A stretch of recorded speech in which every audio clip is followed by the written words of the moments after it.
Si vous croyez que Dieu peut vous élever en dignité, cette histoire est pour vous. Salut. C'est l'histoire d'une fille et d'un garçon, qui ont été rejetés par ses familles, et que Dieu les a élevés dignement.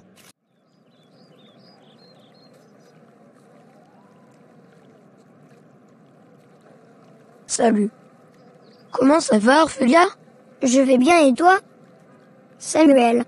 Bien, merci. Ah, je vois venir ta mère et ta sœur. Tu sais qu'ils n'aiment pas que je te parle. Donc je te verrai à l'école. D'accord, Sam. Regarde maman, elle parle toujours à ce pauvre gars. Je veux que tu traînes avec des gens de notre milieu, et si tu veux un petit ami, il doit être de notre milieu. Je ne veux pas que tu sois comme Orphelia. Oui, mère. Allons-y. Marima, comment vas-tu? Qu'est-ce que tu veux? Tu es une fille incroyable et jolie. Et j'ai toujours été attirée par toi, alors tu veux sortir avec moi. Tu penses que je suis assez stupide pour sortir avec un gars comme toi, un gars sans argent? Tu es la famille de qui? Tu es orphelin à ma connaissance. Tu veux me voler ou voler ma famille? Hors de ma vue. Je ne veux plus te voir et ne me parle plus, ok? Dieu est grand, Marima, oui, il est très grand. Je m'en fous de lui. Tu as attendu comment ta sœur a humilié Samuel? Et toi qui l'aimais depuis ta maternelle. Il ne voit rien. C'est le problème. Nous pouvons être attirés par quelqu'un qui ne nous aime pas. Ou du moins pas comme souhaité. En tout cas, je trouve ça très, très dur, pour lui. Donc tu n'as jamais dit à ton père comment ta belle-mère te traite? Elle te traite très mal. Mon père ne me prête plus son attention quand nous étions ensemble, lui et ma mère étaient très heureux. Quand je lui parlais, il m'entendait toujours. Mais maintenant, ce n'est plus comme avant, il ne me croit plus quand je lui ai dit que ma belle-mère me traite très très mal, il m'engueule. Il me dit que c'est menti. Et ma belle-mère et Marima disent que c'est moi qui suis jalouse parce qu'il l'a épousée. Tu m'as dit que ton père partait en voyage pour son travail. Et qu'il allait être dehors pendant 6 mois. Je pense que ta belle-mère en profitera pour te tourmenter. Oui, c'est une vraie sorcière.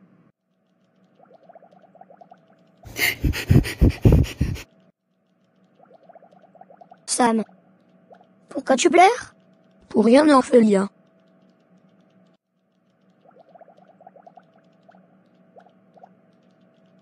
J'ai entendu ce que ma sœur t'a dit. Mais ne t'inquiète pas, je sais que tu n'es pas un voleur. Et tu dois savoir que chacun a son tour dans la vie pour briller. Nous avons tous une étoile. Et en plus, je sais que tu es intelligent et incroyable. Merci à toi, je sais que tu es différente de ta famille, mais tu sais aussi que je suis vraiment orphelin. Si mon oncle n'avait pas reçu de l'argent de l'État tous les mois, il n'aurait pas eu le temps de s'occuper de moi. Arrête de dire ces choses. Je sais que tu as des rêves, tu veux devenir docteur. Alors je sais que Dieu va te donner assez de force pour combattre et je serai toujours à tes côtés.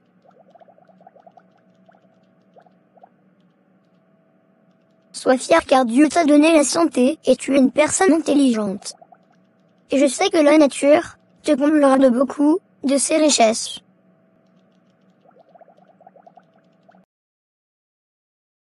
Ton mari va bien? Oui, seulement sa fille qui m'énerve. Tu es trop dur avec elle, en tout cas. Elle ne t'a rien fait. Tu n'as pas peur, si un jour ton mari sait que tu le trompes? Non, il n'en saura rien. Tu sais que je ne peux pas rester avec un seul homme. En plus, il va partir pour 6 mois. J'aurai tout mon temps avec Jonas. Tu étais pauvre, et tu étais vraiment une prostituée. Mais maintenant tu es mariée, pourquoi tu ne restes pas uniquement avec ton mari? Et si Dieu t'a envoyé cet homme, c'est pour te sauver. Même s'il ne sait jamais que tu étais une prostituée. Mais tu pourrais changer ta façon de vivre. Tu te comportes comme une sainte maintenant? Tu as oublié que tu travaillais aussi là-bas? Non, c'était différent, j'étais là en tant que serveuse. Et c'était pour payer mes études. Mais tu étais comme une prostituée, dansant sur scène et faisant d'autres choses. Et puis Dieu t'a envoyé un homme incroyable. Qui t'a épousé et tu as une petite fille que tu dois montrer l'exemple. Mais tu agis comme ça en trompant ton mari, c'est pas bien ma chérie. Arrête avec tes leçons de morale. Ok? C'est pas ce que je veux en ce moment. Tu veux quoi alors? Je veux que tu me laisses tranquille avec cette histoire de Dieu m'envoyant cet homme. Tu penses que c'est Dieu qui m'a envoyé? Non, c'est le marabout qui m'a donné cet homme. Et il ne peut pas me quitter, je l'ai mis là où il devrait être. Il fera tout ce que je lui dirai. Parce que c'est moi qui ai le pouvoir. Je suis extrêmement triste pour toi. Alors tu as pris cet homme dans la magie. Et tu penses que la nature te pardonnera cette sale chose. Ne sois pas triste pour moi. Je suis très heureuse, et puis arrête avec ce truc, c'est toujours moi, ta meilleure amie. À partir de maintenant, on ferme ce sujet. Marc, je pense que ma fille n'aime pas du tout ma femme. Elle me dit qu'elle la maltraite. Et si votre fille avait raison, vous devez d'abord vérifier. Quand vous avez un enfant et que l'enfant vous dit quelque chose, vous devez vérifier avant de dire complètement qu'elle ment. Donc vous pensez qu'elle peut mentir ou être jalouse? Je pense qu'elle est jalouse. Car depuis son enfance elle n'a jamais aimé Mirama. Alors vous pensez que Mirama ne mentira jamais? Parce que je crois que votre fille est une fille incroyable. Et je pense qu'elle ne peut pas être une menteuse ou jalouse. Non, ma femme est une femme formidable. Elle prend soin d'elle et la considère comme sa fille. Et puis tu la défends toujours, c'est pourquoi Orphelia te considère comme son père aussi. Elle pense qu'elle a deux pères. Tu la défends trop. Oui, je l'aime beaucoup.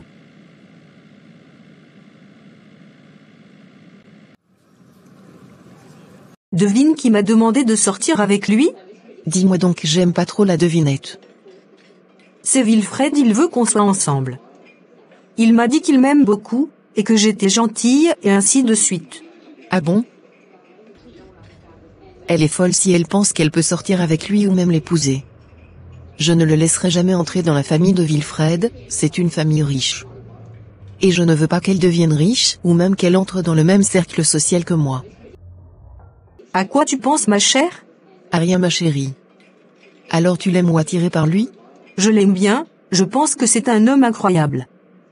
Et puis, il respecte les gens, il respecte les femmes.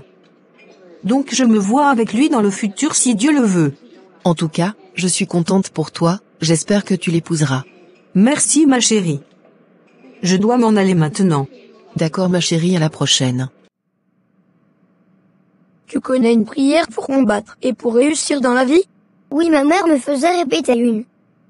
Elle m'a dit que je pouvais répéter cette prière pour toutes les circonstances. Père de grâce, je te loue de ce que je suis une créature si merveilleuse. C'est toi qui as formé mes reins et qui m'as tissé dans le sein de ma mère. Mon corps n'était point caché devant toi lorsque j'ai été faite dans un lieu secret, tissé dans les profondeurs de la terre. Quand je n'étais qu'une masse informe, tes yeux me voyaient, et sur ton livre étaient tous inscrits les jours qui m'étaient destinés avant qu'aucun d'eux existât. C'est pourquoi, enseigne-moi à bien compter mes jours, afin que j'applique mon cœur à la sagesse. Mes destinées sont dans ta main, mon Dieu. C'est toi qui produis en moi le vouloir et le faire, selon ton bon plaisir. Car tu connais les projets que tu as formés sur moi, projets de paix et non de malheur, afin de me donner un avenir et de l'espérance. Ce sont des choses que l'œil n'a point vues, que l'oreille n'a point entendues, et qui ne sont point montées au cœur de l'homme, que tu as préparé pour ceux que tu aimes. C'est pourquoi révèle-moi les projets et les desseins pour ma vie, par ton esprit qui sonde toutes choses. Sonde-moi, ô Dieu, et connais mon cœur. Éprouve-moi, et connais mes pensées. Crée en moi un cœur pur, et renouvelle en moi un esprit bien disposé. Car il y a dans le cœur de l'homme beaucoup de projets, mais c'est ton dessein qui s'accomplit. Tu renverses les desseins des nations, tu anéantis les projets des peuples. Tes desseins subsistent à toujours, et les projets de ton cœur, de génération en génération. C'est toi qui annonces dès le commencement ce qui doit arriver, et longtemps d'avance ce qui n'est pas encore accompli. Tes arrêts subsisteront, et tu exécuteras toute ta volonté. Éternel, révèle-moi ta volonté en toutes choses, et conduis-moi par ton esprit. Renouvelle mon intelligence spirituelle, afin que je sache discerner ta volonté, ce qui est bon, agréable et parfait. Fais concourir toutes choses à mon bien, car je t'aime et tu m'as appelé selon tes desseins. Toi qui me prédestiné d'avance et qui m'as appelé, c'est aussi toi qui me justifieras et me conduiras dans la gloire que tu me préparais en Jésus-Christ, avant la fondation du monde. Père de grâce, Éloigne-moi des combats inutiles et vains. Donne-moi de combattre le bon combat, d'achever ma course, de garder la foi et de saisir la vie éternelle à laquelle tu m'as appelé. Aide-moi à me conduire avec sagesse envers ceux du dehors et à racheter le temps car les jours sont mauvais. Garde-moi de la tentation et donne-moi de tenir ferme contre les ruses du diable. Remplis-moi et rends-moi de ton esprit de sagesse, d'intelligence, de conseil, de force, de connaissance, de crainte de l'Éternel et d'amour pour l'accomplissement des choses que tu me donneras de faire en ton nom. Ô Éternel, tu es mon Dieu, je t'exalterai, je célébrerai ton nom, car tu as fait des choses merveilleuses. Tes desseins conçus à l'avance s'accompliront fidèlement dans ma vie. À toi qui peux faire infiniment au-delà de tout ce que je demande ou pense, par la puissance qui agit en moi, à toi soit la gloire dans l'Église et en Jésus-Christ, dans toutes les générations, au siècle des siècles. Amen. Oh, c'est parfait. Je me sens bénir à travers cette prière. Merci. Gloire à Dieu.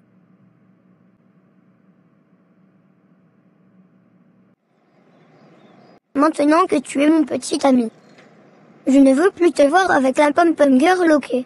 Je suis un homme, je n'aime pas les filles qui me commandent comme ça. Si les filles veulent être avec moi, elles le seront avec moi, d'accord? Donc je ne t'appartiens pas, ce n'est pas comme ça, ça marche. Suis-je ton enfant ou quoi? Non, chérie, je suis juste jalouse. Eh bien contrôle ta jalousie et ton langage. Papa.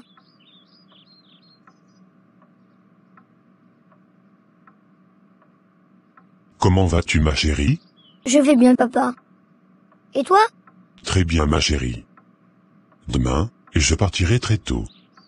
Je ne veux pas que tu te disputes avec ta sœur. Sois gentille ma chérie et ne parle pas trop durement avec Miraima. C'est ta belle-mère avant tout. C'est pas mon père qui cherche des bagarres, c'est elle qui me cherche. Et puis ma belle-mère me parle trop mal. Elle me traite très très mal. Même si tu ne me crois pas. De toute façon, je vais faire l'effort. J'espère tout arranger après mon retour ma chérie. D'accord, père.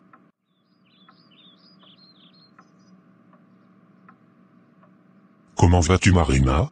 Bien, père. Et toi? J'ai quelque chose à réparer, dire papa. Bien ma belle. Dis-moi. Orphelia fréquente toujours le pauvre type. L'orphelin. Je t'ai dit de ne plus parler comme ça. Qu'est-ce qu'il y a, ce gamin est un génie. Pourquoi l'appelez-vous un pauvre gars, toi et ta mère? Parce que je pense que c'est un petit voleur. Il y a beaucoup de choses qui se perdent dans la classe, je pense que c'est lui qui les vole. Arrête. Va dans ta chambre. Tu parles trop mal. Oui, père. Ma chérie, comment vas-tu? Pourquoi tu es si triste? Bien, maman. C'est papa, il défend toujours Orphelia. T'inquiète pas ma chérie, un jour elle quittera cette maison. Bon voyage mon amour. Merci ma chérie.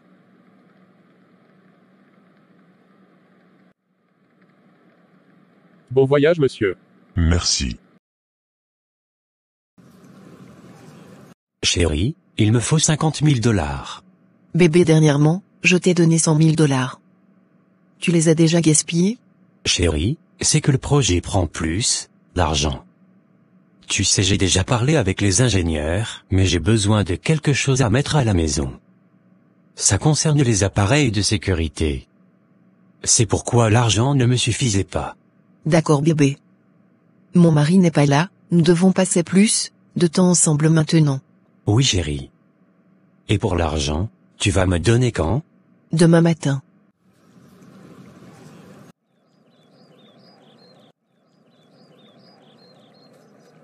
Tu es très belle aujourd'hui, en fait tu es toujours belle. Merci Marc. Tu es beau aussi. J'attendais ce moment, depuis longtemps. Mais aujourd'hui, c'est arrivé donc, je dois te dire que tu m'attires vraiment. Cela faisait très longtemps. Mais je suis resté dans mon petit coin pour voir quel genre de femme que tu es. Et je vois que tu es une femme simple, très sensible, et travailleuse. C'est pourquoi j'aimerais qu'une femme comme toi, devienne la mère de mes futurs enfants.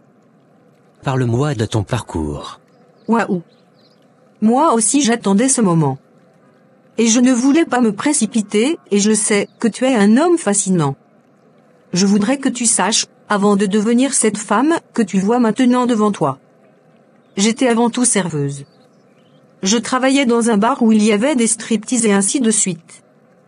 Mais je n'étais qu'une serveuse là-bas. Et je ne veux pas que tu le découvres avec le temps par quelqu'un d'autre que moi. C'était pour payer mes études universitaires. Tu as vraiment du courage. Et merci de tout me raconter. Mesdames et messieurs, j'ai une mauvaise nouvelle, l'avion qui a décollé ce matin, s'est écrasé dans le pays sud-africain. Et on ne sait pas combien il y a de rescapés, restez connectés, on vous en dit plus ce soir.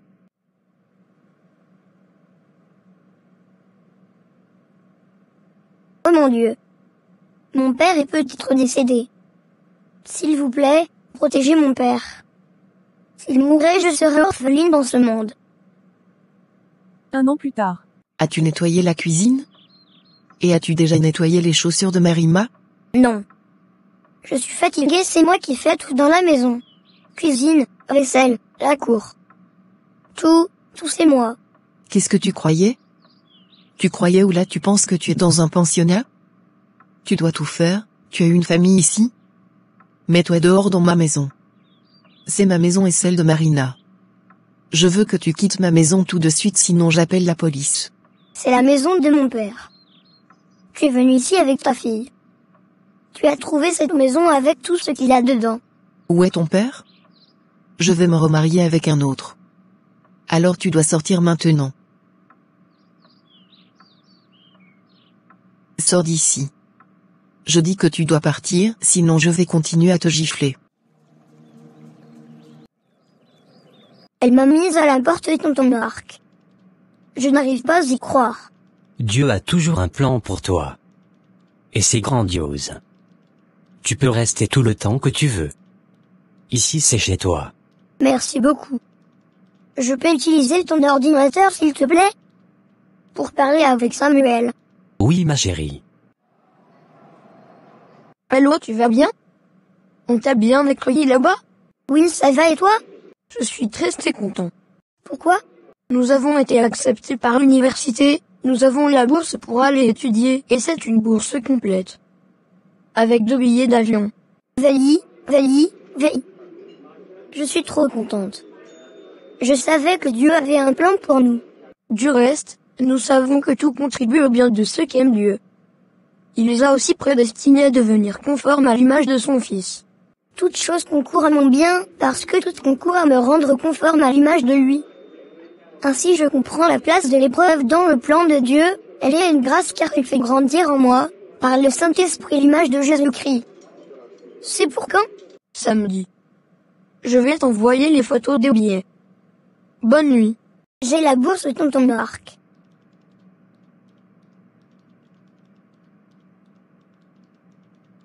Je suis si heureux pour toi chérie, je savais que Dieu avait un plan pour toi. Quand tout est noir, c'est là que la lumière entre.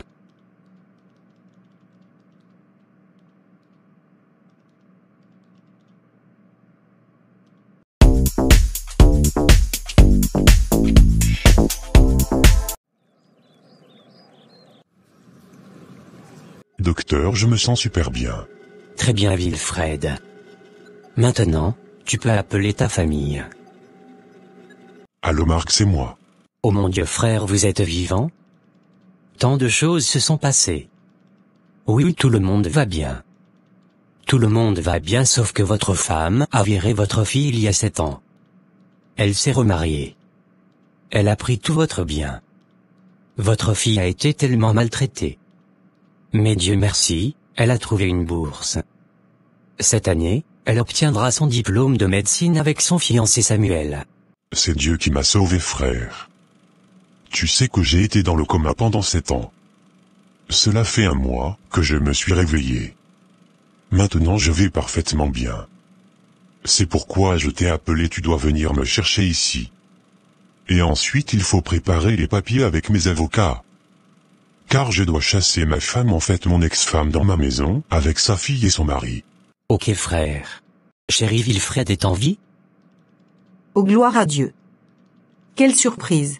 Je suis trop contente. Orphelia sera super heureuse. Quand nous irons tous à la remise des diplômes. Oui, c'est vrai. 2 semaines plus tard. Hey, reste loin de moi. Chérie, c'est moi. Je croyais que tu étais mort. Arrête, sors de moi Satan car c'est écrit. Tu m'as trompé, tu as même pris mon argent pour le donner à ton copain. Je sais qui tu es. Avant de t'épouser, je savais déjà que tu travaillais comme prostituée. Mais je ne savais pas que tu étais si méchante.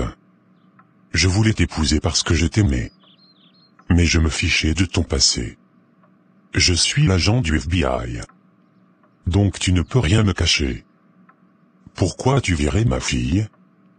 Tu voulais prendre tout mon argent et bien maintenant, c'est toi qui vas sortir de chez moi, toi et ta fille sortez de chez moi. Tu retourneras là où tu étais, au bar où tu as dansé ou prostitué. Monsieur, arrêtez cette femme, c'est une criminelle. Je suis innocente. Et j'étais même fidèle, chérie.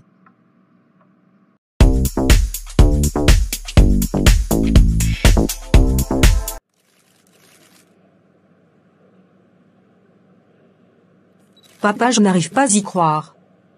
Quelle surprise, je savais que oncle Marc avait une surprise pour moi, ça me dépasse.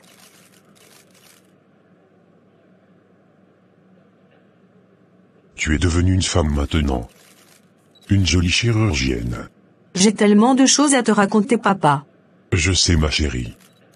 On a tout notre temps pour ça. Chers professeurs, chers parents, chers camarades de promotion, chers amis, chers tous. Je suis très ému et honoré d'avoir été invité à prendre la parole à l'occasion de la remise de diplôme de notre promotion. Je remercie spécialement Dieu d'avoir gardé mon père en vie. Je remercie mon fiancé Samuel d'être toujours là pour moi. Et je remercie mon oncle Marc et sa femme pour leur soutien. En effet, ce soir n'est pas un soir comme les autres. C'est un soir dont nous nous souviendrons longtemps, et auquel nous repenserons certainement avec nostalgie. Il marque, en effet, la fin d'une période de notre vie que nous avons eu la chance de partager, mais également le premier jour du reste de notre vie. Nous remettons notre vie entre les mains de Dieu, conscients que tout ce qui nous arrivera sera pour nous donner de l'expérience. Quand nous prions en disant « Que ta volonté soit faite », nous exprimons véritablement notre foi et notre gratitude et nous reconnaissons que nous accepterons tout ce qui nous arrivera. 13 vérités sur la vie. 1. La vie n'est pas facile. Ne tombez pas dans le piège. Le piège d'avoir le droit de vous sentir comme une victime. Vous ne l'êtes pas. Dépassez ce sentiment et réussissez malgré lui. 2. Incroyable est le mot le plus idiot dans le dictionnaire. 3. Le bonheur n'est pas la même chose que la joie. Le bonheur est une réponse émotionnelle à un résultat. Je veux dire que si le bonheur est ce après quoi vous courez, vous risquez d'être souvent déçu. La joie n'est pas un choix. Ce n'est pas une réponse à un quelconque résultat, c'est une constante. La joie est le sentiment que l'on a de faire ce que l'on doit. 4. Définissez ce qu'est le succès pour vous.